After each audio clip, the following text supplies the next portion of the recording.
नमस्कार, मैं हूं आपके साथ शिप्रा झा और आप देख रहे हैं 2025 विधानसभा चुनाव से जुड़ा पहला चुनावी बुलेटिन मुख्यमंत्री।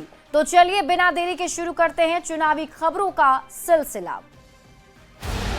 लालटेन वालों ने जंगल राज दिया, अब हम लोग कभी उसके साथ नहीं जा सकते हैं। एक मौका तेजस्वी को दीजिए, वैकेंसी ही नहीं है। मुख्यमंत्री की शुरुआत सबसे बड़ी चुनावी खबर के साथ करेंगे।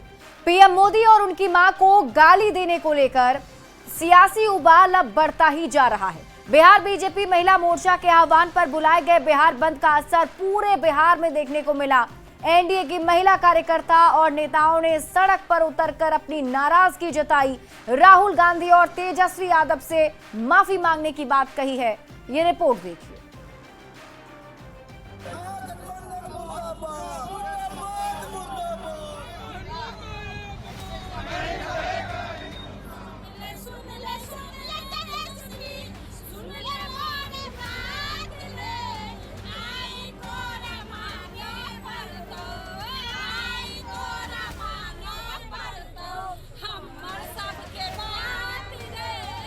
हजारों हजार की संख्या में सड़क पर संग्राम के लिए उतरी आक्रोशित महिलाओं की ये तस्वीरें बिहार के अलग अलग जिलों से सामने आई।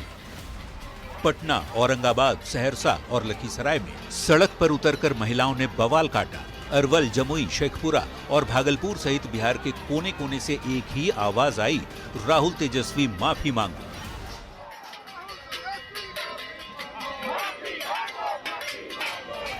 पीएम मोदी और उनकी मां को गाली देने को लेकर बिहार एनडीए के कार्यकर्ताओं के साथ ही बीजेपी के कई बड़े नेता भी सड़क पर उतरे।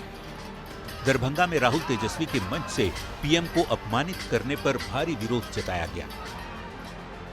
आज पूरा बिहार के एनडीए के कार्यकर्ता पूरे बिहार को 5 घंटा बंद का आह्वान किए थे और सभी जगह हम लोग आज एनडीए के कार्यकर्ता बिहार बंद को सफल कर रहे हैं। हमारे महिला मोर्चा के आह्वान पर आज बिहार बंद किया गया है आधे दिन का। जो प्रधानमंत्री जी की माता जी को गाली दिया उसका विरोध कर। बिहार बीजेपी महिला मोर्चा के आह्वान पर जेडीयू और चिराग पासवान की पार्टी के कार्यकर्ताओं ने भी बिहार बंद में हिस्सा लिया। मां की गाली देने पर गुस्से को जाहिर किया। कार्यकर्ताओं ने सड़क पर नारे लगाए कि मां का अपमान नहीं सहेगा हिंदुस्तान।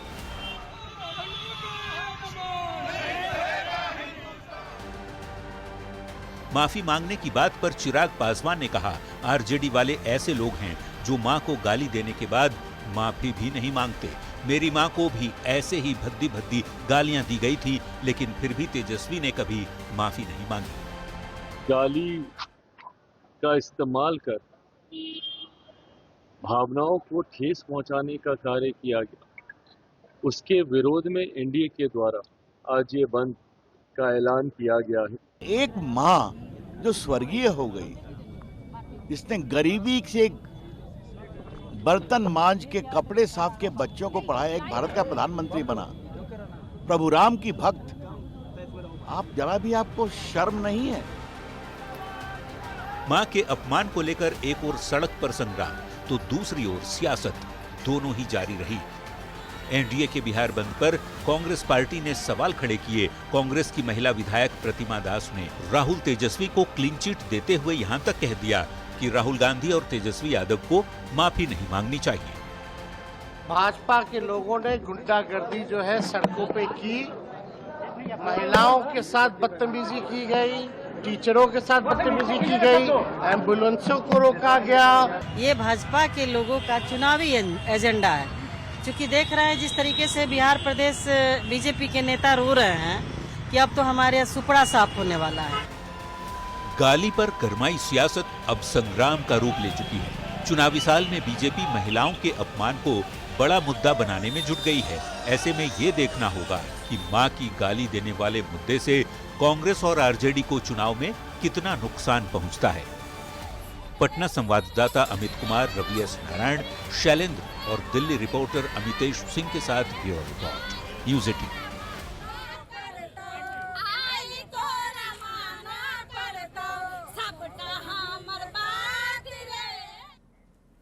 मुख्यमंत्री में बढ़ते हैं अगली खबर की ओर। बिहार चुनाव को लेकर अक्टूबर महीने में तारीखों का ऐलान हो सकता है।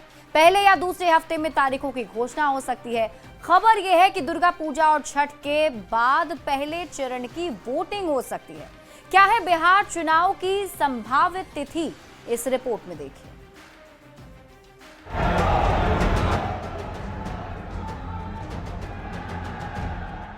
बिहार विधानसभा चुनाव को लेकर जिस पल का इंतजार सबको है, वो वक्त अब नजदीक आ गया है।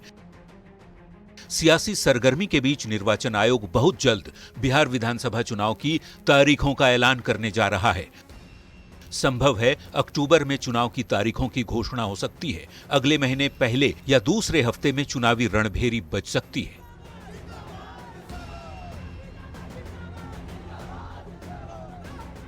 चुनाव को लेकर राजनीतिक पार्टियों का उत्साह भी चरम पर है। एनडीए और इंडिया गठबंधन के सियासी दल चुनावी रणनीति को अंतिम रूप देने में जुटे हुए हैं। निर्वाचन आयोग के सूत्रों के मुताबिक बिहार में 2 या 3 चरण में मतदान की संभावना है। दुर्गा पूजा और छठ के बाद वोटिंग कराई जा सकती है। 15 से 20 नवंबर के बीच चुनाव का रिजल्ट भी आ सकता है, क्योंकि 22 नवंबर से पहले चुनाव की प्रक्रिया पूरी कर लेनी है। इसके पीछे की वजह है मौजूदा एनडीए सरकार का कार्यकाल इसी समय पूरा हो रहा है। एनडीए के नेता एक बार फिर से बिहार में सरकार बनाने के लिए पूरे जोश में नजर आ रहे हैं। चुनाव आयोग जब कभी बिहार में चुनाव की घोषणा करे, बीजेपी 24/7 चुनाव के लिए तैयार रहने वाली पार्टी है। हमारी पार्टी लोजपा रामविलास बिहार विधानसभा चुनाव के लिए बिल्कुल तैयार है और इसकी तैयारी 2-3 सालों से हम कर रहे हैं। भारतीय जनता पार्टी और एनडीए के सहयोगी जुनून से भरे हैं। गृह मंत्री अमित शाह के साथ बैठक के बाद बिहार बीजेपी का जोश हाई है। वहीं दूसरी ओर नेता प्रतिपक्ष तेजस्वी यादव ने भी आरजेडी नेताओं और कार्यकर्ताओं को चुनावी टिप्स दिया है। राहुल गांधी की बिहार में वोटर अधिकार यात्रा की सफलता से कांग्रेस पार्टी भी काफी गदगद है। हम तैयार हैं कि नहीं ये महत्वपूर्ण नहीं है। बिहार की जनता पूरी तरह से तैयार है। इनके मंत्री और विधायक जगह जगह से खदेड़े जा रहे हैं, दौड़ाए जा रहे हैं। इस बार ये बिहार से दौड़ा दिए जाएंगे। जो आम जनों का विश्वास और समर्थन दिख रहा है, उससे स्पष्ट हो रहा है कि बिहार की जनता बदलाव की दिशा में और बदलाव के कारक के तौर पर तेजस्वी जी के नेतृत्व को पसंद कर रही है। पिछली बार 2020 में विधानसभा चुनाव को लेकर सितंबर महीने में ही घोषणा हो गई थी। 25 सितंबर को तारीखों का ऐलान हुआ था। पिछली बार भी 3 चरण में ही वोटिंग कराई गई थी। लोगों ने 28 अक्टूबर, 3 और 7 नवंबर को वोट डाले थे और नतीजे 10 नवंबर को घोषित किए गए थे। इस बार भी चुनावी मुकाबला रोमांचक होने के पूरे आसार हैं। देखना दिलचस्प होगा कि क्या सीएम नीतीश सत्ता बरकरार रख पाते हैं या तेजस्वी सत्ता के शीर्ष पर नजर आएंगे। दिल्ली संवाददाता नीरज कुमार और पटना रिपोर्टर रवि एस नारायण के साथ ब्यूरो रिपोर्ट, न्यूज़ 18।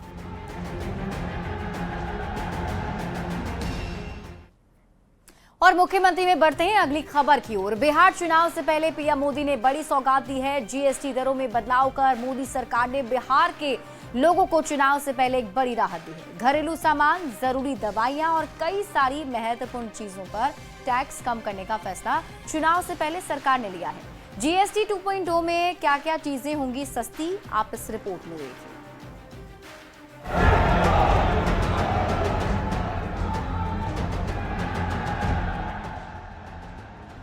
बिहार में अगले 2 महीने में विधानसभा का चुनाव होने वाला है और चुनाव से पहले मोदी सरकार ने बम्पर तोहफा दे दिया है। जीएसटी काउंसिल की बैठक के बाद मोदी सरकार ने बड़ा फैसला लेते हुए आम जनता को बड़ी राहत दी है। सरकार ने कई अहम चीजों पर या तो जीएसटी कम कर दी है या फिर एकदम 0 कर दिया है। घरेलू मांग को बढ़ावा देने के लिए मोदी सरकार ने साबुन से लेकर छोटी कारों तक कई आइटम्स पर जीएसटी में कटौती कर आम लोगों को बड़ा सुकून दिया है। बुधवार को वित्त मंत्री निर्मला सीतारमण ने एक प्रेस कॉन्फ्रेंस कर इसकी जानकारी दी। इस विषय में आभार पहले व्यक्त करना चाह रही हूँ माननीय प्रधानमंत्री जी को, क्योंकि पहले से almost for 8-9 months he's been after me saying आप कुछ जीएसटी में राहत दिलाओ जनता के लिए। चुनावी साल में जीएसटी काउंसिल ने 5 और 18% की 2 tier स्ट्रक्चर को मंजूरी दे दी है। इसे 22 सितंबर से लागू किया जाएगा। जीएसटी 2.0 लागू होने से कई सारी चीजों के दाम बदल जाएंगे। जूते और कपड़े सस्ते हो जाएंगे, दवाइयां सस्ती होंगी, काजू किशमिश, ड्राई फ्रूट्स, छोटी कार, स्वास्थ्य बीमा, घी, मक्खन, मसाले, एसी, फ्रिज और टीवी सस्ते हो जाएंगे। 8 घंटे यदि बैठे हैं तो सबकी बात ही सुनी गई। तो जो कहते रेवेन्यू सम्राट जी, रेवेन्यू लॉस की बात हो रही थी, जो कहते रेवेन्यू सब पे बात हो गई, सब पे बात हो गई, सबकी सहमति मिल गई। मुझे एक बात बताइए, 18% का स्लैब अप्रूव सबकी सहमति हो गई। कोल्ड ड्रिंक्स, गुटखा, तंबाकू और लग्जरी कारें महंगी हो सकती है। साबुन, शैम्पू, टूथपेस्ट पर 18 की जगह 5% टैक्स। घी, मक्खन, नूडल्स, नमकीन, बर्तन, नैपकिन, डायपर और सिलाई मशीन पर 12 की जगह 5% ही जीएसटी लगेगी। एक और सरकार ने घरेलू और जरूरी चीजें सस्ती कर जहां लोगों को बड़ी राहत दी है, तो वहीं दूसरी ओर इस पर बिहार में खूब सियासत भी हो रही है। निश्चित रूप से इससे आम आदमी को लाभ मिलेगा। मध्यम वर्ग के जितने परिवार के लोग हैं उनकी माली हालत और बेहतर होगी। इससे साफ दिखता है कि केंद्र की एनडीए की सरकार आम आदमी के हक में सोचती है और उस दिशा में काम भी करती। पहले तो जीएसटी के माध्यम से गरीबों को, आम लोगों को लूटा और अब सिर्फ दिखावे के लिए ये जीएसटी में सुधार की बात कर रहे हैं। ये तो केंद्र सरकार की नीयत मंशा ही रही है पूंजीपतियों, उद्योगपतियों को फायदा पहुंचाने की। इस देश का आम जनमानस जिन वस्तुओं को इस्तेमाल करता है उन वस्तुओं पे अब कोई कर नहीं लगेगा। चुनावी साल में सरकार ने छेना पनीर पर जीएसटी पूरी तरह खत्म कर दी है। रोटी और चपाती, शिक्षा से जुड़ी सामग्री और स्वास्थ्य बीमा को भी टैक्स मुक्त कर दिया गया है। चॉकलेट, आइसक्रीम, तेल, साबुन और फल सब्जियों पर टैक्स घटाकर मिडिल क्लास के जेब पर पड़ने वाले असर को कम किया है। सरकार की सौगात से जितना सकारात्मक असर लोगों के खर्च पर पड़ेगा, देखना होगा चुनाव के परिणाम में इसकी क्या छाप पड़ती है। पटना संवाददाता शैलेंद्र कुमार के साथ ब्यूरो रिपोर्ट, न्यूज़ 18। और मुख्यमंत्री में बढ़ते हैं अगली खबर की ओर। चुनावी साल में मुख्यमंत्री नीतीश कुमार पूरी तरह अब चुनावी मोड में आ चुके हैं। सीएम ने छपरा को एक और बड़ी सौगात दी है। मुख्यमंत्री ने महिलाओं के साथ संवाद भी किया है और चुनाव को लेकर सीएम के एक्टिव होने से क्या विपक्ष का टेंशन भी बढ़ गया है, क्या है नेताओं की राय, इस रिपोर्ट में आपको दिखाते हैं।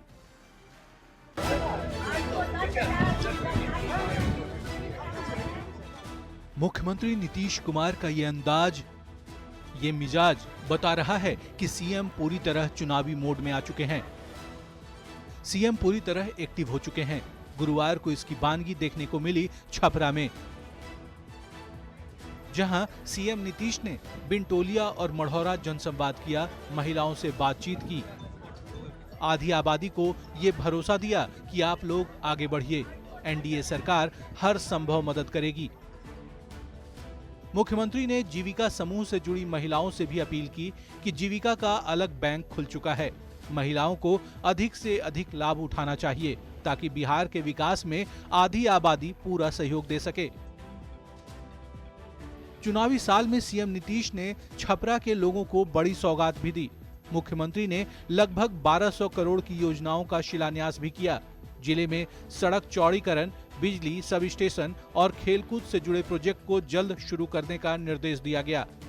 सीएम के साथ मौजूद महाराजगंज से बीजेपी सांसद जनार्दन सिंह सिग्रीवाल ने कहा कि मुख्यमंत्री के इस तोहफे से छपरा में सड़कें बेहतर बनेंगी, बिजली और खेलकूद की सुविधाएं उपलब्ध होंगी।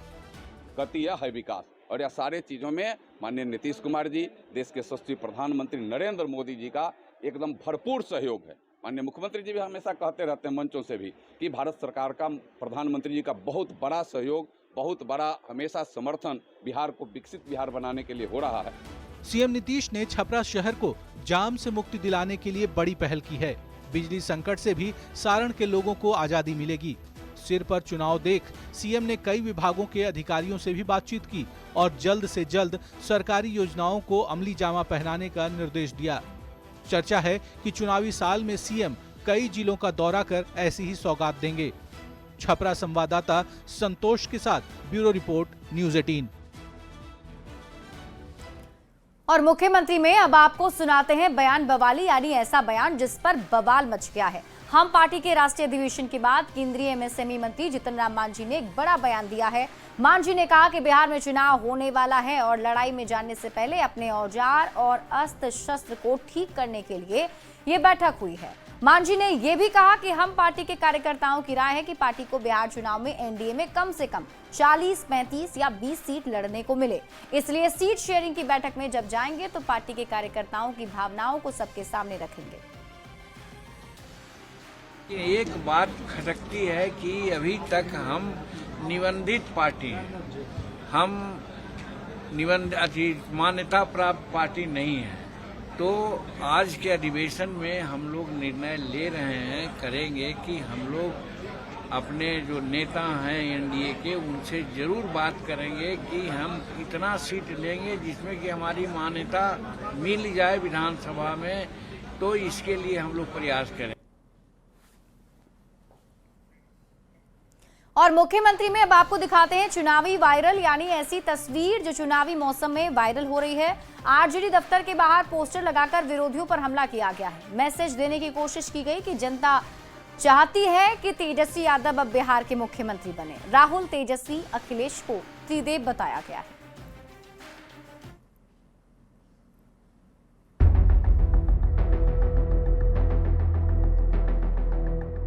दाहिनी ओर समाजवादी पार्टी के अध्यक्ष अखिलेश यादव, बीच में नेता प्रतिपक्ष तेजस्वी यादव और बाईं ओर कांग्रेस सांसद राहुल गांधी। चुनावी समर में राजधानी पटना की सड़कों पर लगा ये पोस्टर खूब वायरल हो रहा है।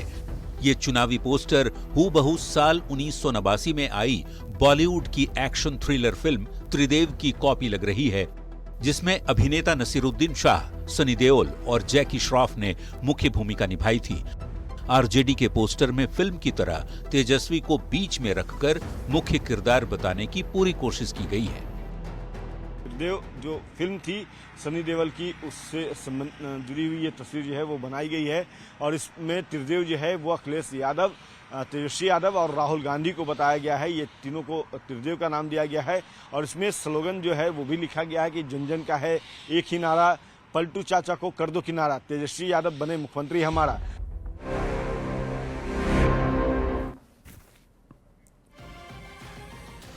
और चलिए अब आपको मुख्यमंत्री में दिखाते हैं चुनाव की चौपाल। कटिहार में विधानसभा चुनाव को लेकर सियासी सरगर्मी बढ़ गई है। चारों तरफ चौक चौराहे पर चर्चा तेज हो गई है कि चुनावी लड़ाई में इस बार कौन बाजी मारेगा। हर तरफ चुनावी माहौल है। क्या इस बार से नीतीश कुमार का जादू बरकरार रहेगा या जनता किसी नए चेहरे को देगी मौका? क्या कह रहे हैं लोग, आइए आपको दिखाते हैं। बिहार में चुनावी माहौल दस्तक देने को है। ऐसे में एक चर्चा सरेआम हो रहा है कि इस बार बिहार के चुनावी मुद्दा क्या है। अगर राय शुमारी की बात करें तो चाय के साथ राय अक्सर चर्चा का विषय होता है। क्या मुद्दा होना चाहिए, बिहार चुनाव का मुद्दा क्या होना चाहिए? चुनाव का जो मुद्दा है वो तो लोग भूल गए हैं। तो मुद्दा होना चाहिए एजुकेशन, मुद्दा होना चाहिए बेरोजगारी, मुद्दा होना चाहिए बाढ़ की समस्या, मुद्दा होना चाहिए स्वास्थ्य। ये उठता कहाँ है, कौन सोचता है? यहाँ तो जात पात होता है, तो झेले जनता। जनता को जो मुद्दा होना चाहिए, गरीबी होना चाहिए, उसको 5 किलो अनाज चाहिए तो वो ले रही है। 80 लाख जनता वो ले रही है। उसको जो मुद्दा चाहिए आपको कि हमारे बच्चे पढ़ें कैसे, हमारे बच्चे को रोज़गार कैसे मिले, हमारा खेत जो डूब जाता है उसका कैसे निदान होगा, हमको रोजी रोटी के लिए दिल्ली पंजाब नहीं जाना पड़े, वो क्या उसका हल निकालना चाहिए। मुद्दा मुख्य होना चाहिए शिक्षा, जिससे हम अमेरिका का टक्कर लें। अमेरिका जो विकसित देश हो गया तो हम भी उससे ज़्यादा विकसित हुआ है। 30 करोड़, हम हैं 1.5 अरब, लेकिन तो पर भी हम अमेरिका को टक्कर नहीं दे रहे हैं कोई भी मामला में। उसका मुख्य मुद्दा है शिक्षा। जो पिछले सरकार थी उससे भी बदतर हालत आज के सरकार में है। भ्रष्टाचार जो है वो बेलगाम हो गया है, सरेआम अफसरशाही चल रही है, कहीं भी कोई काम बिना घूस के नहीं होता है। मेनली वही शिक्षा होना चाहिए और बेरोजगारी जो है उस पर बात होना चाहिए, क्योंकि हम लोग खुद स्टूडेंट रहे हैं तो हम लोग इस चीज़ को समझते हैं। मुद्दा देखिए, मुद्दा तो होना चाहिए वही कि रोजगार, गरीबी उन्मूलन, ये सब मुद्दा होना चाहिए, लेकिन मुद्दा हो जाता है जात पात, फिर गाली गलौज, आतंकवाद, ये सब मुद्दा हो जाता है। लेकिन जो ज़मीनी स्तर पे हम लोग फेस करते हैं कि एजुकेशन सिस्टम चरमरा गया हुआ है, रोज़गार नहीं मिल रहा है, लोगों को माइग्रेशन जाना पड़ता है, कमाने के लिए बाहर जाना पड़ता है। यहाँ पे अगर रोज़गार मिल भी रहा है तो जिसका शिक्षा है उस हिसाब से पैसा नहीं मिलता है, तो ये सब मुद्दा होना चाहिए। कुल मिलाकर लोग ये मान रहे हैं जो चुनावी मुद्दा है वो बेरोजगारी, शिक्षा, स्वास्थ्य जैसे मौलिक जो चीज़ है उस पर होना चाहिए, और इसके अलावा कई मुद्दा है, लेकिन लोग आज भी बिहार के चुनाव के लिए इसे ही मुख्य मुद्दा मान रहे हैं। सुब्रत, न्यूज़ 18 कटिहार। और इसी के साथ इस बुलेटिन में अभी के लिए बस इतना ही। आप देखते रहिए न्यूज़ 18 बिहार झारखंड। लालटेन वालों ने जंगल राज दिया, सबको बर्बाद किया। क्रेडिट झूठे लेता रहता है, तो क्रेडिट क्यों ना ले?